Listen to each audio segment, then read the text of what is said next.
What if the Jedi Council helped Anakin heal after losing his mom? Let's explore the depths of it in the video. Anakin marches through the Jedi Temple, looking like a warrior marching into battle.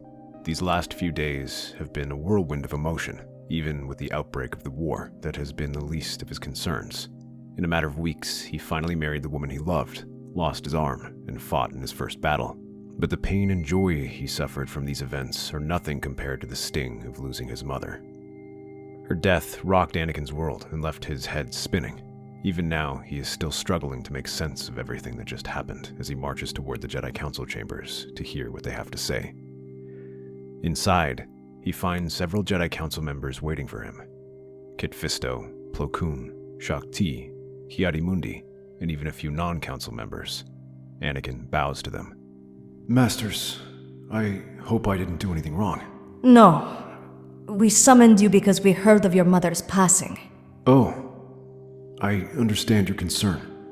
But rest assured, I will not let my emotions cloud my judgment. Anakin, we're here because we want to be here for you. What? Young Skywalker, you just lost your mother. No member of the Order will fault you for letting your emotions out. Indeed.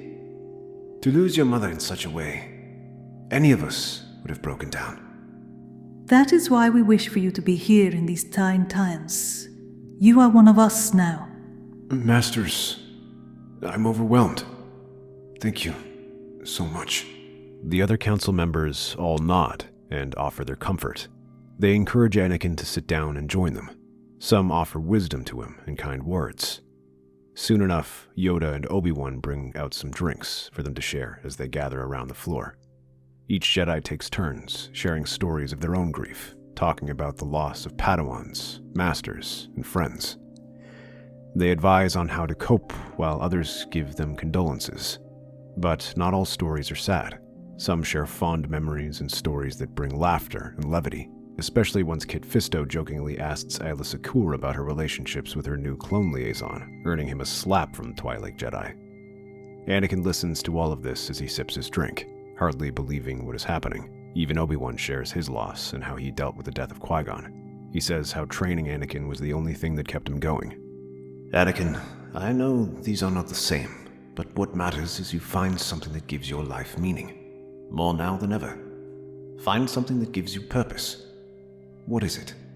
I want to help people. Since she passed, all I can think of is how to prevent this from happening again. I don't ever want to lose someone again. Death means a return to the Force. You should accept that, and take solace in the fact that she is one with the Force. Everyone pauses and glares at the Jedi Master until he announces that he will be quiet. Your compassion and drive are admirable, young one. But that is not as easy as it sounds. Death is as natural as life. There are ways, though, to heal and ease the pain of others. I've never been good at healing. You've always struggled with attachment, this I know. But your emotions can be a powerful tool. But I thought that the Jedi do not allow attachment. Won't emotions get in the way? Those are two different things. Letting go of attachment does not mean suppressing emotions. It simply means knowing when, where, and how to use those emotions in the Force. Anakin takes those words to heart, as after his talk with the Jedi, he begins attending healing lessons in the Temple's infirmary. He is welcomed with open arms, many having heard of his desire to help people and encourage him to become a healer. The lessons are difficult, and Anakin struggles to use healing techniques that come so easily to younger Jedi, but they encourage him to keep trying. They remind him of his feelings about the loss of his mother, and to use his desire to help others as motivation. Each time he does, he feels a surge of power, and then, slowly, he begins to develop his abilities. His healing powers start to grow. It starts small, and there are many people to practice with. With the war breaking out, the temple overflows with refugees, clones, and Jedi from the front lines. Anakin puts his training to good use, helping those injured recover from the smallest of cuts to severe blaster wounds. Of course, even with his growing skills, he cannot save everyone, and each loss weighs heavily on his mind. But whenever this happens, he has kind people around him to help reassure him. It is difficult, but he learns to work past his attachment to loss and focus on his task. It is here that he truly understands the dangers of attachment. To focus so much on the loss of one patient can prevent him from saving others. Still, more of his patients survive than die, and the ratio only improves over time. He would have gladly remained there for the remainder of the war, but the demands of the Clone Wars pull him into the front lines. Soon Anakin finds himself leading troops into battle. Thankfully, he proves to be an incredibly competent general, being able to overcome the most difficult battles and gain victories across the Outer Rim. The 501st proved to be one of the most successful clone units in the army. However, none of this removes the compassionate heart Anakin's built up. When not planning battles, he's often helping his wounded soldiers or visiting the civilian population to see how they are. Unfortunately, despite everything they promised to do to help the people of the galaxy, Anakin finds suffering wherever he turns. Entire planets are left in ruins because of the war, and the Republic does not seem interested in doing anything. However, the Jedi claim this is too difficult for them to tend to, as their numbers are spread thin and the clones are focused on battle. While he understands their reasoning, he does not agree with it. When he returns to Coruscant, Anakin petitions the Jedi to include a Mercy Corps in each sector army. They will travel alongside the army to help the planets rebuild after the battle. Aside from the Jedi, Padme thinks this is a fantastic idea. She sees how his healing lessons have changed Anakin and encourages it, proud to see her husband rise above his grief and use it for the benefit of others. She provides her full support and brings it before the Senate. While they seem open, this comes with a litany of excuses. They talk about the difficulties of raising funds, logistics, and costs. Delays in its implementation become all too common to Anakin, as it seems like they are moving at a snail's pace. Despite everything Padme does, she cannot get enough momentum to get the Mercy Corps project off the ground. You are bringing hope. You're planting seeds, Anakin. Even if the Mercy Corps isn't ready now, the idea is out there, and it's powerful. You've inspired people. Me, for one. Your mother would be proud. It's not enough, Padme. I thought getting stronger would be enough, but I see there are limits to what I can do. You are strong, Anakin. But change takes time. I believe in you. So many people do. Don't lose sight of that, okay? I don't know what I'd do without you. Good thing you don't have to find out. However, their moment is interrupted by the Chancellor, who smiles at them and requests to speak to Anakin privately. Anakin, I've been following your efforts regarding the Mercy Corps. A noble pursuit, truly. You embody the very ideals the Jedi should champion. That is why I wish to express my regret at these delays. Thank you, Chancellor. I just wish others saw it the same way. I know the delay is not your doing. That's why I want to help you, Anakin. Together we can bypass these endless delays. I can use my influence to secure resources for this project. Off the record, of course. But what? In exchange, I'll need your assistance. Some matters require someone of your skill set. Small tasks, really, but if you can help me, it can provide me with the leverage to call in some favors for this plan. What kind of tasks? I'll contact you tomorrow with a list of things I need done. As he looks over the list of tasks, they seem straightforward. Routing out separatist cells, protecting supply lines, and neutralizing pirate enclaves that threaten the Republic. He readily agrees and takes a small detachment of the 501st along with Ahsoka. This small force of veterans, coupled with Ahsoka's creativity and Anakin's tactical brilliance, proved highly effective. Palpatine ensures that resources flow into the Mercy Corps initiative. Food, medical supplies, and construction materials are dispatched to war-torn planets. At first, the mission seems noble, liberating besieged towns and eliminating corrupt warlords, bringing stability to regions forgotten by the Senate. Refugees cheer on his arrival, and word spreads of the Jedi General who freed them. Anakin is granted all the credit for this, further raising his name. But these were all meant to strengthen Palpatine's hold. Each enemy Anakin eliminates is replaced not with a democratic leader, but with one loyal to the Chancellor. Governors and senators who had resisted Palpatine's authority were quietly removed. He is careful to hide this, letting Anakin only see the good he does, especially as the Mercy Corps begins to thrive, deploying across multiple sectors. Soon it begins growing exponentially faster than the Jedi can imagine. This allows Palpatine to infiltrate the organization, offering to help manage it. With the core operating on so many planets, Palpatine begins appointing members on systems loyal to his agenda, parceling out resources based on those who are loyal to him. Some begin to skim supplies for their system, or as a way to punish those he deems disloyal. Many Jedi are ignorant of this, as their attention is focused on the war effort. But one Jedi does take notice, Barriss Sophie, one of the Core's most dedicated members. From her base on Felucia, she notices strange patterns. Certain planets are prioritized regardless of need. Resources promised to neutral worlds never arrive, redirected to systems loyal to the Chancellor.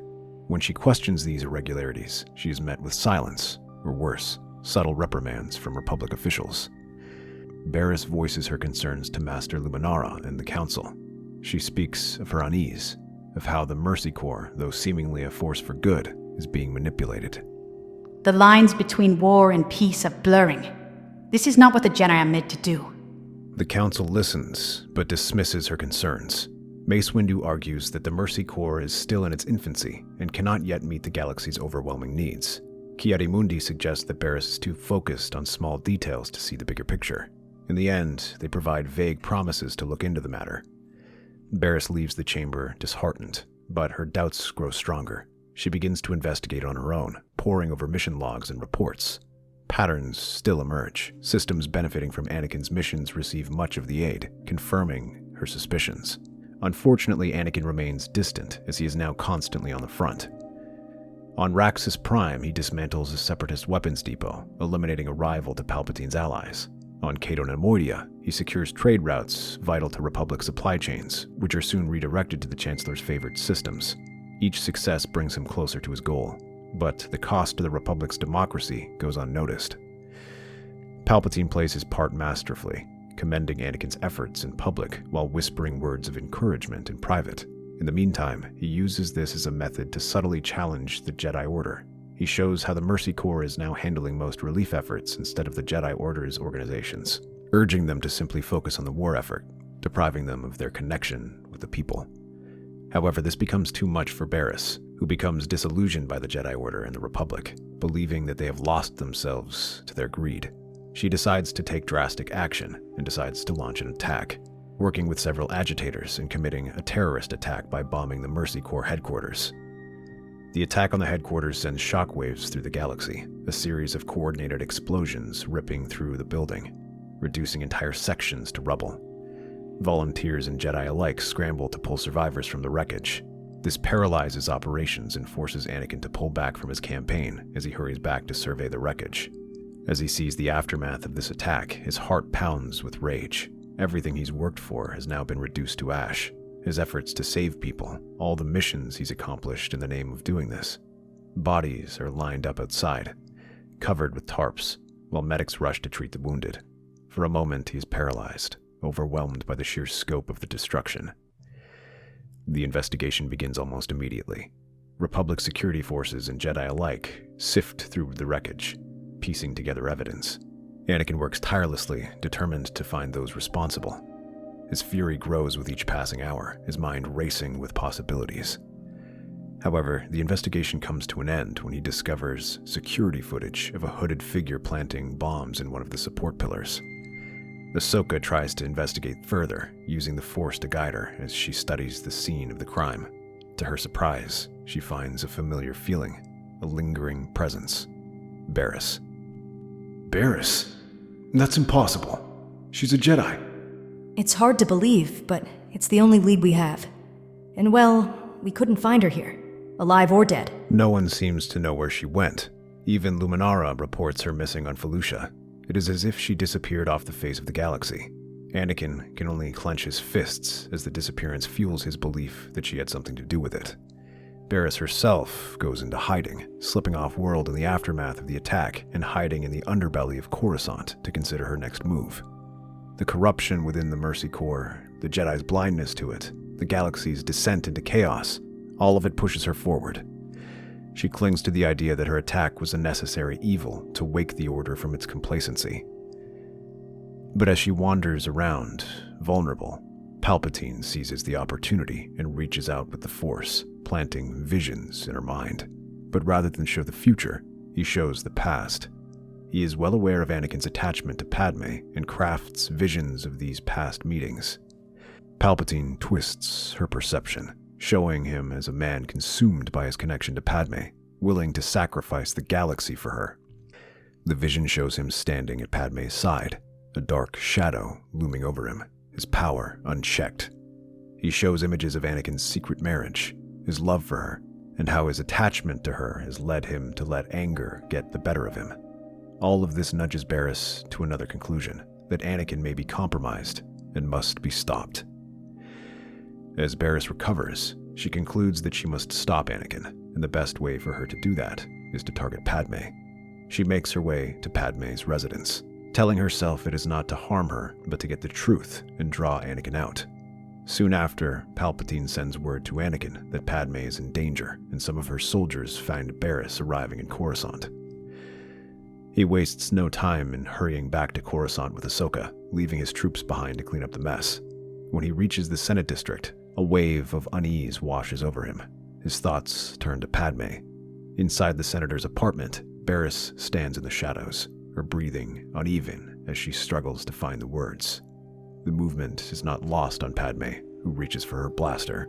Who's there? Barriss steps out of the shadows, one hand on her lightsaber, but not igniting it yet. You don't understand the damage you've done to the galaxy. The Republic is failing, and the Jedi are little more than slaves because of Anakin. Anakin loves me, Barriss. That doesn't make him a threat.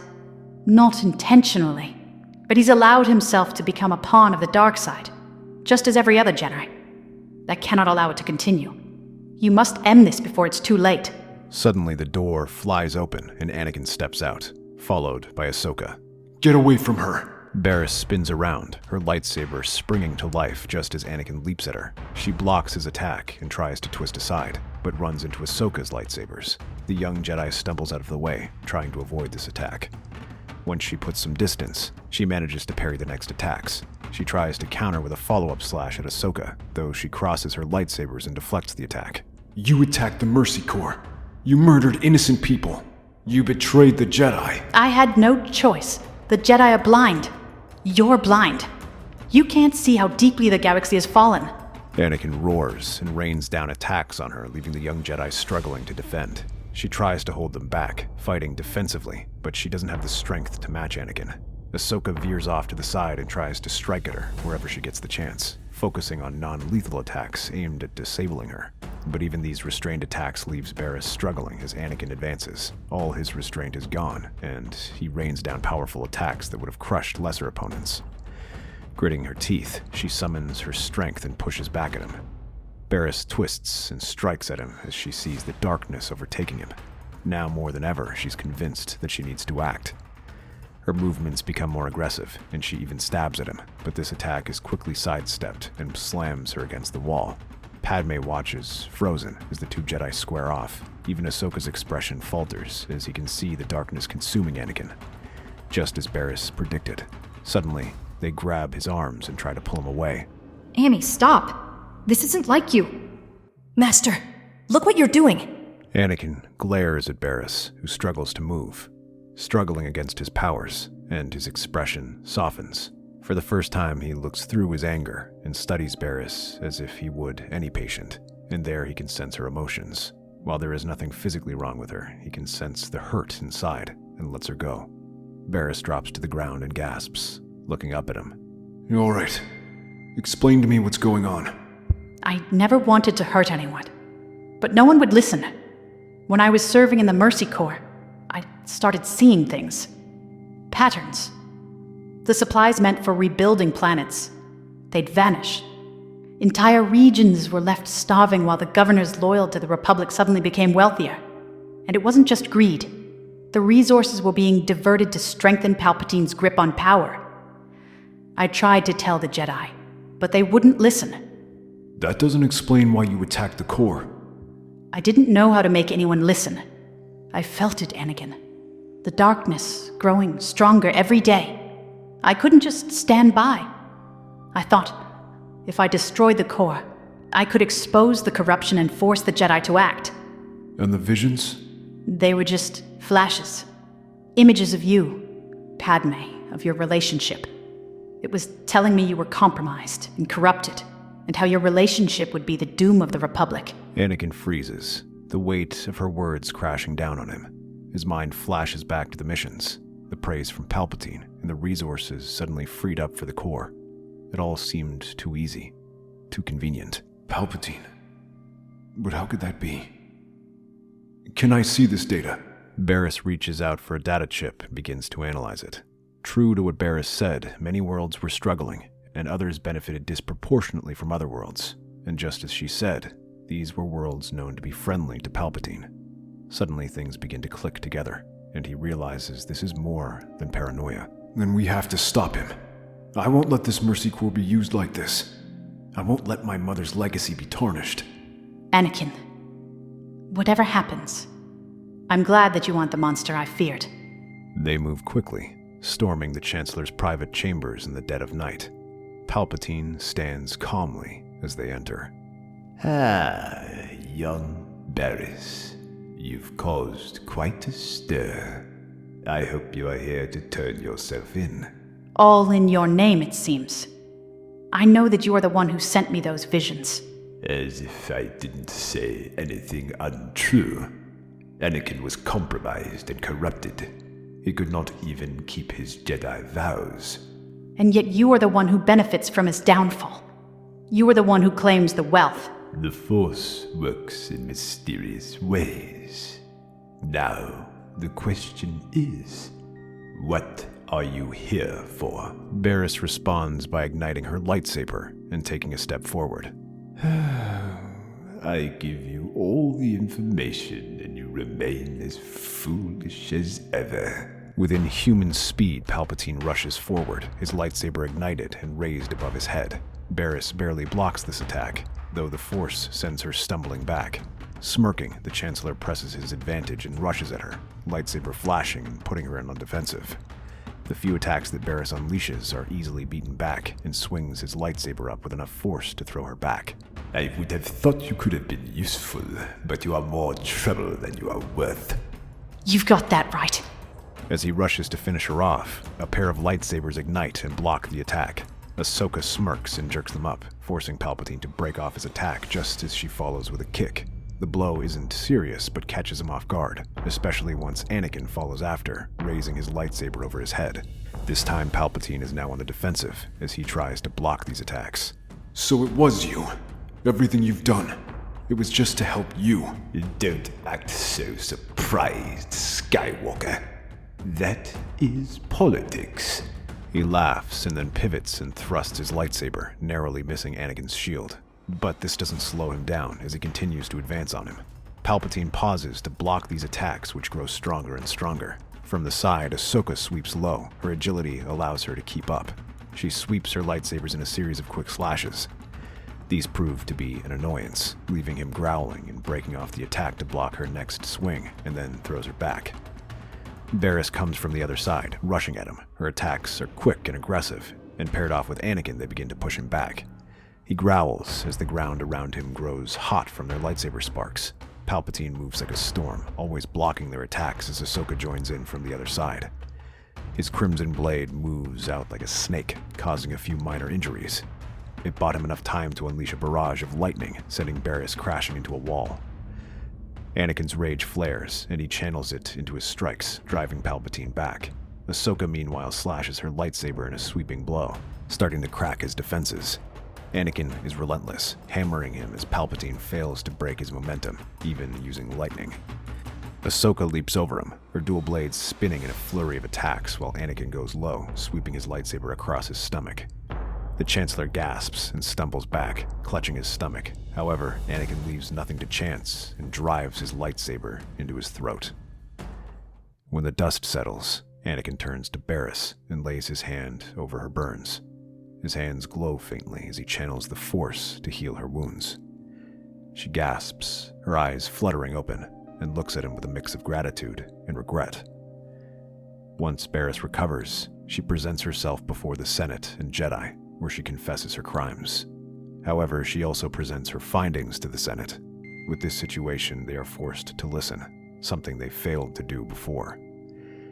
Hearing the news, and with Anakin to vouch for her, They are stunned at this development, and Padme uses the opportunity to call for a review of this mission, starting to remove Palpatine's appointments. Meanwhile, Anakin goes back to personally take command of the Mercy Corps to ensure it is led the way it was intended. Barriss, though, faces prison time for her attack on the Mercy Corps headquarters, but her actions spare her an execution. Still, the shocking development forces the Jedi to begin reviewing their involvement in the Republic and to distance themselves from politics. That's our theory. The Star Wars universe is a galaxy filled with exciting stories and possibilities, and we love exploring them. If you want to accompany us on this journey to a galaxy far, far away, then please like, share, and subscribe to our channel.